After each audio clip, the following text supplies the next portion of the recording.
മടപ്ലാത്തുരുത്തിടവകയുടെ CLC രൂപീകരണ യോഗം വികാരി ഫാദർ ജോസ് കോട്ടപ്പുറം ഉദ്ഘാടനം ചെയ്തു. പുതിയ ഭാരവാഹികളായി പ്രസിഡന്റ് സാജു പുത്തൻവീട്ടിലിനെയും വൈസ് പ്രസിഡന്റായി ജോഷി സ്രാമ്പിക്കലിനെയും തെരഞ്ഞെടുത്തു.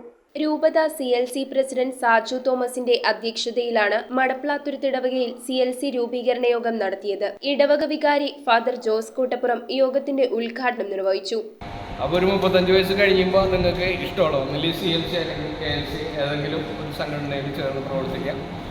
രൂപത CLC ജനറൽ സെക്രട്ടറി ആന്റണി കോണത്ത്, കോർഡിനേറ്റർ ടോമി ആന്റണി, ഓർഗനൈസർ ജോഷി ശ്രാമ്പിക്കൽ എന്നിവർ സംസാരിച്ചു. പുതിയ ഭാരവാഹികളായി പ്രസിഡന്റ് സാജു പുത്തൻവീട്ടിലിനെയും വൈസ് പ്രസിഡന്റായി ജോഷി ശ്രാമ്പിക്കലിനെയും സോഫി ജോജോ, ജനറൽ സെക്രട്ടറിയായി ആന്റണി ജോർജ്, ജോയിന്റ് സെക്രട്ടറിമാരായി ജിനി ബൈജു, ആശ ഷിബു, ട്രഷററായി റെനി ആന്റണി, കമ്മിറ്റി അംഗങ്ങളായി സനോജ് പുത്തൻവീട്ടിൽ, ഷൈൻ വർഗീസ് കളത്തിൽ, ഡാലിൻ ഡയസ്, പോസൻ CB, ദിവ്യ ജ്യോതിഷ്, ബിക്സി പോൾസൺ, ബിൻസി ആന്റണി, സിജി സാജു, ജോയ് കണിച്ചുകുന്നത്ത് എന്നിവരെയും തെരഞ്ഞെടുത്തു.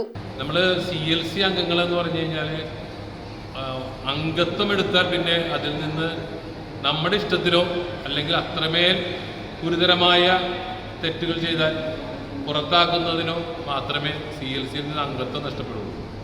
അല്ലെങ്കിൽ നമ്മുടെ ജീവിതാവസാനം വരെ നമ്മൾ CLC അംഗങ്ങളാണ്. News bureau, Paravur. ആദ്യ കാഴ്ചയിൽ നിങ്ങളുടെ മനസ്സിൽ പതിയുന്ന ലൈറ്റ് വെയ്റ്റ് സ്വർണ്ണാഭരണങ്ങളുടെ വൈവിധ്യമാർന്ന കളക്ഷൻസ്. 250 മില്ലി മുതലുള്ള കുട്ടിവളകൾ, 1.5 ഗ്രാമിൽ തുടങ്ങുന്ന മാലകൾ, 2 ഗ്രാം മുതലുള്ള വലിയ വളകൾ. Aleena golden diamonds.